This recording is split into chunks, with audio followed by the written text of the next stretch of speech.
Assalamualaikum warahmatullahi wabarakatuh. Balik lagi di channel Akbar CK. Rizmon Sianipar sengaja mangkir dari panggilan Polda Metro Jaya untuk dimintai keterangan sebagai saksi oleh penyidik. Rizmon mengatakan sengaja menunda dikarenakan ingin merayakan kemerdekaan Republik Indonesia 17 Agustus itu di kampung halaman masing-masing. Wah. Apa ini maksudnya ingin kabur ke kampung halaman masing-masing? Nah, tanpa berlama-lama, langsung aja kita saksikan videonya berikut ini.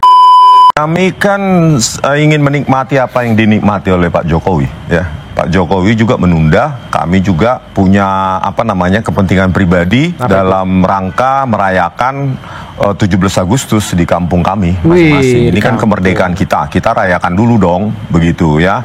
Jadi karena Pak Jokowi juga bisa melakukannya, ya kami juga bisa. Equality before the law. Apalagi Pak Jokowi kan menikmati itu Polda penyidiknya malah datang ke Solo. Ini jadi balas-balasan. Bukan balas-balasan ya, ini kan 17 Agustus kita rayakan dulu dong. Gitu loh, bahwa kita merdeka gitu. Jadi ya kami akan menikmati fasilitas seperti yang dinikmati oleh Pak Jokowi. Bahkan Pak Jokowi lebih menikmati lagi karena penyidik Polda malah datang ke Solo. Masalah panggilan itu di dalam hukum Indonesia kita semua tahu bahwa panggilan itu sifatnya harus dan wajib karena kita menganut ajas kepentingan umum lebih besar daripada kepentingan individu, ya. Kemudian masalah apakah ini boleh atau tidak, seseorang boleh tidak datang ke panggilan polisi, panggilan jaksa apabila kita sendiri semua tahu ada alasan yang patut dan wajar. Nah, apakah tadi untuk menghadiri acara atau merayakan hari kemerdekaan ini bisa dianggap sebagai satu alasan yang patut dan wajar? Kalau kita lihat bahwa panggilan itu wajib di mana?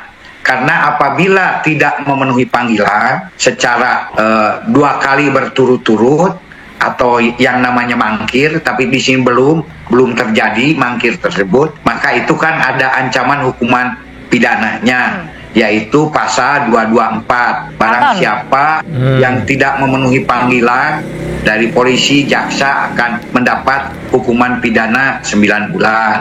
Nah, demikian juga di relas panggilan kepolisian itu kan ada pro justitia, demi keadilan, demi hukum. Dan di bawahnya itu sudah diperingatkan apabila tidak hadir memenuhi panggilan ini bahwa akan melanggar pasal 216. Jadi pasal 216 itu apa?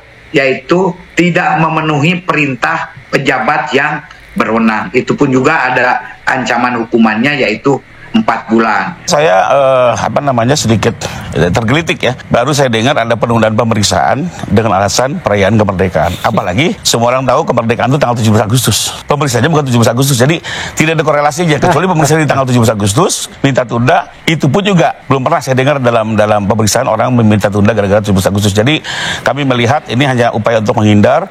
Apalagi juga salah satu Bang Egy kita tahu sendiri juga sudah di luar negeri gitu ya. Jadi menyatakan bahkan tidak mau datang.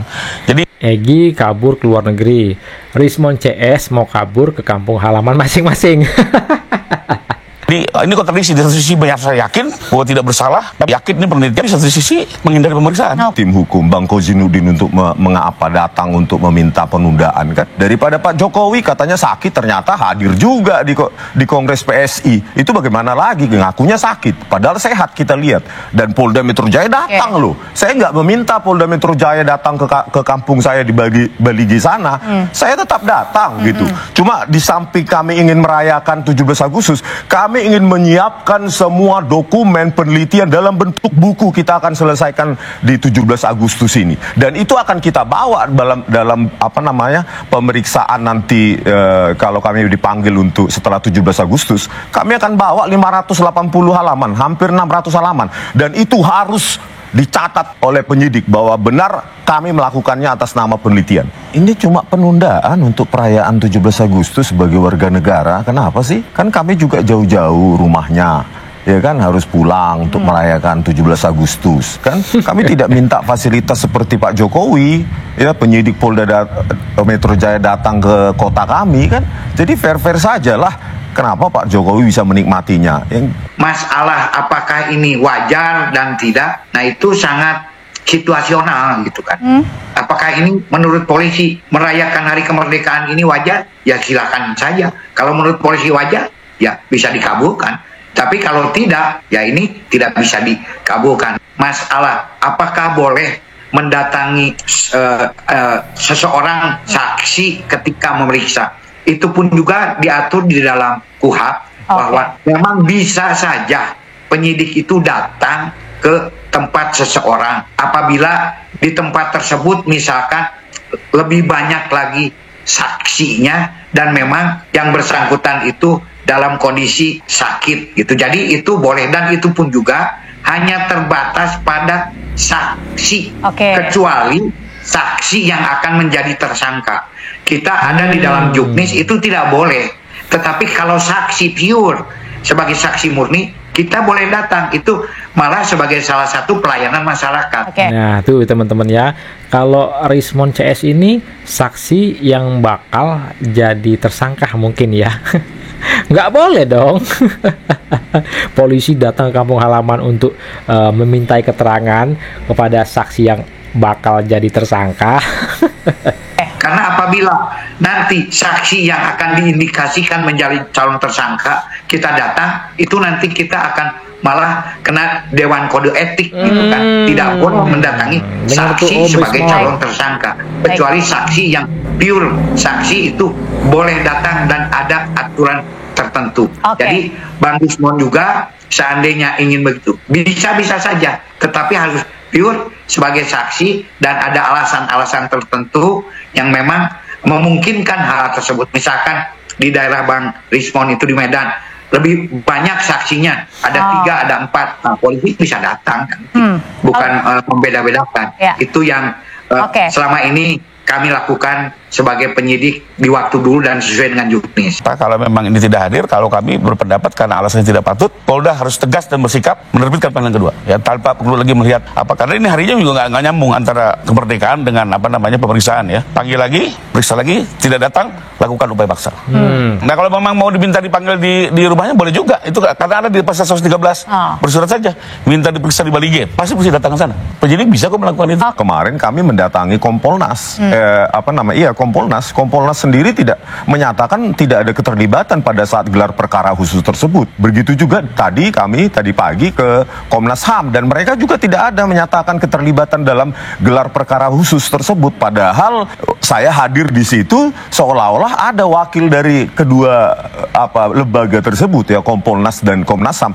Jadi kami konfirmasi tidak ada keterlibatan kedua lembaga sebagai pengawas independen penegakan hukum di Indonesia. Inilah makanya ya saya katakan bahwa ini udah ugal-ugalan, seperti dipaksakan. Gelar perkara di polisi itu ada 2 gelar perkara internal dan ada juga gelar perkara eksternal. Nah, ketika gelar perkara internal itu kewenangan mutlak dari Polri, tidak perlu menghadirkan dari manapun juga. Namun ketika sudah mengadakan gelar eksternal itu di dalam juknisnya itu silakan untuk mengundang siapapun juga, Bang Rismon, CS gitu. Tidak perlu bercermin pada kaca yang retak gitu. Kalau Pak Jokowi nanti tidak hadir gitu kan, tidak usah diikuti kalau memang itu memang dianggap salah. Tunjukkan bahwa kita sebagai warga negara yang baik, yang taat hukum. Nah, mungkin masyarakat pun juga akan lebih respect dengan hal itu. Jangan sampai nanti malah ada yang menilai seolah-olah alasannya ya kekanak-kanakan dan lain-lainnya. Maklumlah masyarakat gitu kan. Ini sebenarnya suatu kasus yang bagi saya pribadi ini konyol ya, karena bukti itu sudah tidak terbantahkan, kok mau dilanjutkan. Contoh, skripsi yang tidak ada lembar pengesahan penguji itu pasti tidak ada ijazahnya. Lembar pengesahan atau transkrip akademik, transkrip nilai yang ditampilkan di Tipidum pada saat konversi 22 Mei yang menyimpulkan bahwa ijazah itu identik, itu transkrip akademik tanpa ada tanda tangan dan stempel dari dekan dan wakil dekan. Itu kan artinya apa? Pak, itu bodong. Publik sudah tahu, kami sudah menyebarkan bukti ke publik. Kami juga sudah punya transkrip akademik resmi. Lulusan Fakultas Kehutanan tahun 85 itu sangat berbeda. Tidak ada tulisan tangan di situ untuk nilai. Yang ada diketik dan ada otoritas di situ. Pembantu dekan 1 bidang akademik, terus dekan, mereka 2 tanda tangan dan ada stempel di situ. Punyanya Pak Jokowi mana? Transkrip akademiknya kosong melompong. Itu kan memalukan. Jadi bagi kami ini kasus sangat dipaksakan. Mungkin pihak dari teman-teman TPU memiliki strategi tersendiri, ya kami hormati itu. Tapi sekalipun kami berpandangan ini kontradiksi. Kenapa? Kita baru dengar ya Pak Rismon bilang, wah tidak ada buktinya, tuntutan lemah. Nah kalau memang betul kuat, kenapa nggak hadir ke Polda? Kenapa nggak hadir? Terangkan langsung semua di Polda gitu ya. Ini malah menghindar-hindar gitu. Percuma bicara di depan publik kalau tidak masuk dalam forumnya. Biarlah bukti-bukti yang Bang Rismon punya dan teman-teman bawa ke Polda, serahkan semua. Ini loh Pak Polda, menurut kami ijazah Pak Jokowi palsu begini. Saya sampaikan. Justru kalau tidak menghadiri ya percuma. Itu bukan langkah pembelajaran yang baik. Bang Rismon bilang bahwa skripsi Pak Jokowi tidak pernah ada lembar pengesahan pengujian, itu tidak benar. Ya, saya sudah saksikan langsung, saya lihat langsung skripsi beliau itu ada tanda tangan pengesahan dari para penguji 3 orang. Ya, saya sudah lihat ada itu di dalam administrasi perkuliahan UGM. Termasuk juga apakah transkripnya sudah ditandatangani oleh dekan Pudek? Sudah. Kembali lagi kan Pak Rismon hanya melihatnya apa yang ditayangkan oleh Dirpidum, tidak melihat langsung administrasi UGM. Nah, jadi biarlah nanti dalam penyidikan atau dalam persidangan semua terang benderang. Keraguan-keraguan itu akan terjawab ya. Tapi intinya adalah kami meyakini ijazah Pak Jokowi sah, benar. Adanya, silakan kalau memang Bang Rismon menyatakan itu palsu, nyatakan di sidang, buktikan di sidang, tinggal hakim melihat nanti. Apakah versi kami yang benar atau versi Bang Rismon? Dan semua tentu ada konsekuensi hukumnya. Terkait dengan pernyataan Bang Rifai tadi, ya, transkrip nilai akademik, kita lihat nanti di persidangan. Apakah itu buatan kapan? Ya, itu juga perlu kita periksa bersama, gitu loh. Jadi kalau dokumen palsu ini kan gampang dibuat dengan tanda tangannya, stempelnya, apa dokumen yang disajikan nanti di persidangan. Dan satu hal yang memastikan betapa takutnya Dirtipidum menunjukkan ijazah Jokowi yang analog dan hanya berani menunjukkan ijazah fotokopi. Itu saja sudah meyakinkan publik bahwa Jokowi sebenarnya tidak memiliki ijazah original keluaran UGM, tetapi keluaran di mana saja. Terkait ijazah Pak Jokowi ini akan diuji oleh pengadilan nantinya. Apakah ini sah, benar atau tidak. Jadi memang selalu ini harus diikuti dan kita mendorong ini segera selesai ya. Sampai dengan nanti di pengadilan. Jadi soal pembedaan itu bukan menjadi target kami, tapi justru kejelasan mengenai ijazah ini juga menjadi hak bagi Pak Jokowi karena beliau ini boleh dibilang ya nama baiknya kan betul-betul terkoyak nih ya. Dibahas terus bersekian lama di sosial media gitu ya. Sampai begitu yakin dia Pak Rismon. Nanti biar di sidang semua akan terlihat semua ya. Saksi juga sudah sangat banyak diperiksa, ahli sudah sangat banyak ya. Kebetulan kalau saya sendiri kemarin sudah melihat langsung arsip-arsip di UGM, saya sudah lihat langsung dan kita semakin yakin ini clear and clear. Ya itu tinggal nanti silakan juga publik mengikuti persidangannya secara terbuka ya, sama-sama kita saksikan agar nanti bisa terjawab apakah ijazah Pak Jokowi ini sah atau sebaliknya. Ya, Pak Jokowi itu tinggal minta maaf kepada rakyat menggunakan ijazah palsunya sebagai capres 2014, 2019 sudah selesai, rakyat bisa memaafkan, begitu loh. Pak Jokowi sendiri nanti ya kan ingin memidana kami nih, memenjarakan kami 12 orang ya. Datang sendiri ke pengadilan, tunjukkan ijazahnya, jelaskan kepada publik dan rakyat proses akademik dari A sampai Z.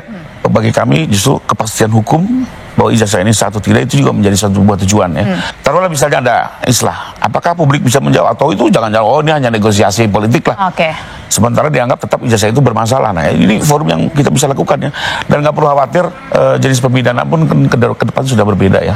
Tidak lagi seperti zaman dulu ya. Sehingga menurut saya biarkan saja proses kebenaran ini diuji ya. Soal pemidanaan nanti kan hakim juga akan melihat.